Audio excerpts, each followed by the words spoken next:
What is going on, everyone? It is Kurt, and welcome to the show. On this week's episode, I'm actually going to talk about selling contracts. What does it take to sell contracts in a business-to-business scenario? What exactly are contracts? What does it mean? Why would your clients even want a contract? And why do you want to sell them? All the objections, stigma around selling something that's a little bit more of a longer-term commitment. So stay tuned because we're going to dive into some pretty cool stuff. And I think the value I have to offer when this topic in specific is tremendous. I've got a lot of experience selling long-term commitments from customers and with a lot of success. So stay tuned.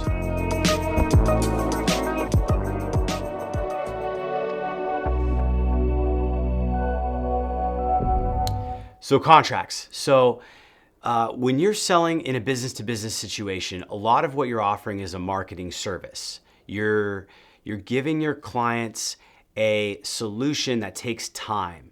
You're offering them some sort of package, whether it's advertising, branding, all these things. Like, they require that you get your message out in front of their customer for a period of time, and then depending on their customer's purchase cycle.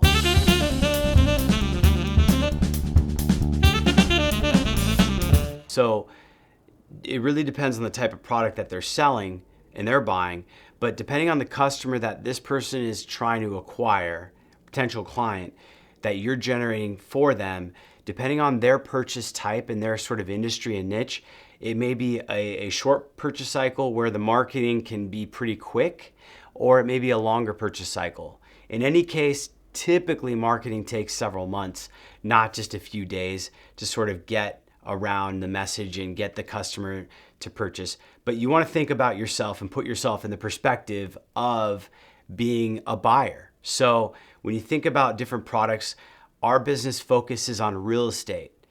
Real estate sales is a longer sales cycle. When someone thinks about buying a house, it's not the same as when you think about buying a pair of new shoes or a new television set. If you're gonna buy a new TV, you might go to Costco, you might go online to Best Buy or Amazon. You're gonna browse around and look at different products, get some review articles going. But once you do your research, in the matter of a few days, you can typically purchase a television.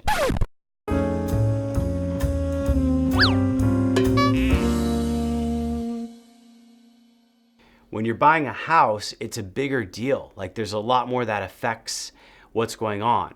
So when you think about the marketing that you're selling to capture the type of consumer that is going to be like basically responding to that marketing, if you're selling a marketing package and it's generating a lead for purchasing a house versus a car, the house is a more expensive item. It's a bigger investment.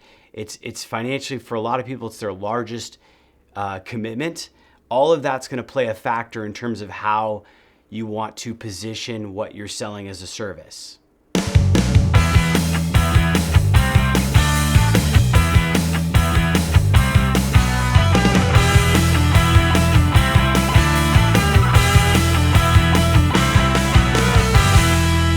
really in your best interest to sell your client that you're doing the marketing for the actual time frame of the marketing that they need. It's not going to make sense for you to allow a client to buy 1 month of product when the customer needs 3 to 4 or 6 months to purchase. And that's what we see in real estate across the board.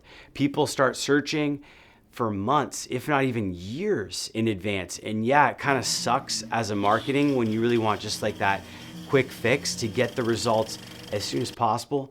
But that's just not the case with the actual way that the sales cycle works. So you really need to set the expectations. And for most reasonable potential clients that you're going to be selling your service to capture these customers, it is going to be reasonable to say, hey, look, this is a 6-month commitment. This is not a 1 month dabble in it. This is a 6-month commitment. The leads that you get, they need to be nurtured. They need to be worked. They need to be responded to, followed up with, because you need to stay top of mind for them while they're searching. And their searching process is going to be 6 to 12 months. Maybe it's less than that, 4 to 6 months, but it's still going to be a longer sales cycle than just a few months. So when you're selling a contract, the first thing you want to realize is that there's a lot that goes into typically the product and service in terms of how it's positioned and what you're selling. But industry first, that's really a big piece of it.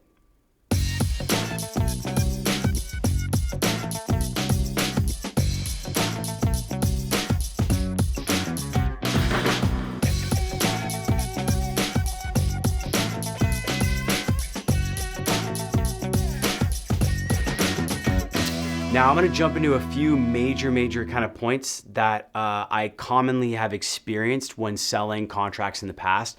And these might be things that you see, but in my experience, almost all the objections in the real estate space are around these specific points. Anything that doesn't really resonate with the client, or anything that, if the client is still pushing back the prospective buyer of your service that you're selling, then it's usually stemming from one of these 5 points.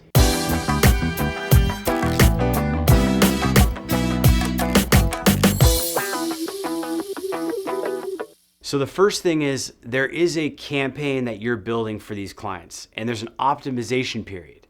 Typically when they launch on Facebook, for example, the ad engine on Facebook has to show the ad to several thousand people before it starts to see people that look at the ad more, engage with the ad, actually click on it, respond to it. So that takes a sampling of data that the ad engine within Facebook then optimizes with. That can take several days. So that might be a week or two process where they're just optimizing the actual ad sets.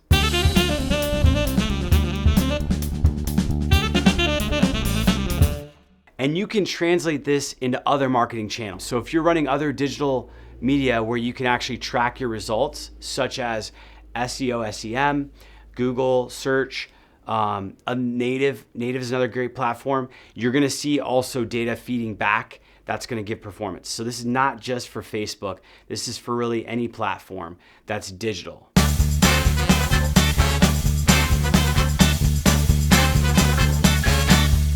In our case, we also have a team process internally where we optimize and build out the creatives and test different types of creatives. So we'll run a static image, a banner, just a display ad that shows maybe a local market image or a sort of unique image that captures the consumer attention and really gets them to respond. And if that doesn't perform, we might relaunch it with different targeting. And if that doesn't perform, we might switch to a video ad unit that's like a drone aerial of their market or something like that. And so all of these optimizations take time to see if the Facebook algorithm, in our case, whatever ad engine is that you're working on a digital medium, is actually giving it the chance to sort of optimize over the few days that it needs based on the budget and the audience size. And then it's the creative and how we're adjusting the targeting as well as the actual content of the ad. This stuff takes a few weeks typically to get dialed, to get it to a point where you can start to see cost per lead come in, where you can start to see like the results making sense based on the product.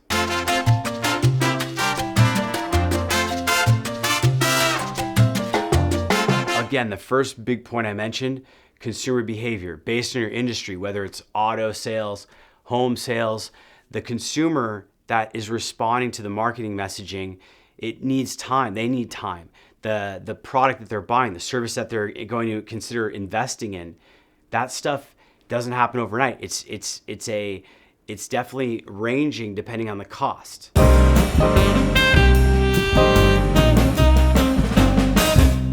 And probably one of the biggest things, last things I would mention, is stable partnerships.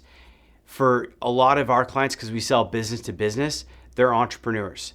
They want stable, consistent, well-working partnerships with the products and services that they invest in. I know I do as a business owner.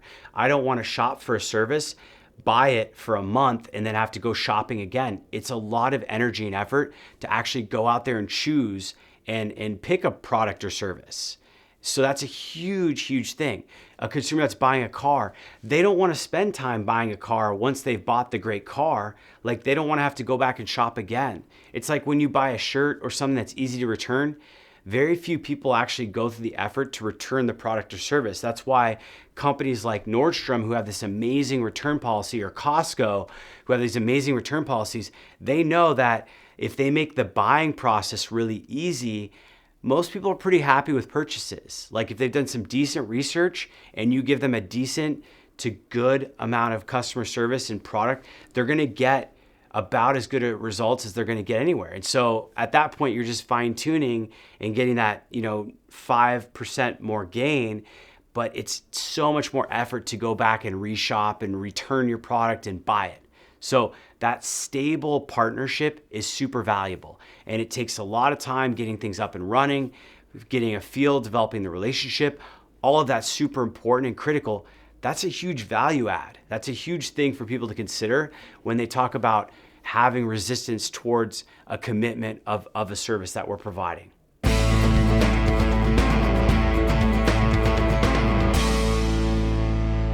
So again, selling contracts, it's not rocket science. It's very simple. Like, it doesn't make sense in the industry that you're in the first place. Most of the time, if you're generating leads or providing a marketing service, you need several months just to find a rhythm, just to get a feel for what your client, what the actual person buying your service wants and what you're delivering them. That's natural. That's like any relationship with anything.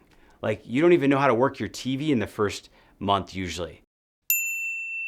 So the commitment there is really just a formality, but it's there to create stability in the partnership and some equal investment for both sides. And also it's there largely for the customer, for your client that you're selling to benefit from the service. The other thing to keep in mind too is, like, when they get leads, they are going to need time to nurture and convert them. So if they're jumping in and jumping out of your service and they can't stay on board for a period of time, there's no way that they can track the results back to you. Or maybe they can, but it's chaos. It doesn't make any sense. So a lot of resistance comes when people sell contracts from their fear that the person won't realize the value in that. I've given you quite a few pieces here to sort of work off of to sell the contract, but a lot of this is just, it's a rapport thing. It's a relationship thing. It's simple. Like, 6 months is not a long time when you're buying a service, especially when you're talking about building your own business and you're looking for ways for people to provide you with leads, to provide you with marketing avenues on some of the largest platforms on the planet. You need time to actually build that, to get the business results, to get the generation. And there's going to be ebbs and flows in the results that you're getting. And you don't want to panic and jump out when you know that those ebbs and flows are just natural cycles in the economy and the way business flows. So I'd love to hear your feedback on what you think works well when it comes to selling contracts, when it comes to the common objections you hear. I know, like, trying things out, yeah, I get it, but it doesn't work. Not in a marketing niche, in a marketing vertical where the product or service can take 6 to 12 months of a purchase cycle. Like, in that sense, it makes absolutely no sense to try anything for just a month. And that's where we land in our product and service. And a lot of other products and services, it takes a few months just to get things actually optimized and fine-tuned. That's just how you fit into the customer that you're selling to. And so for you to say, we're going to try it for a month, that's just your optimization testing period. It's not making sense. So there's a lot of points in this video. I'd love to hear your feedback on what you think works well and doesn't work, or the sort of challenges and objections you get and how you deal with those. If you like this video, hit the like button, subscribe, comment below.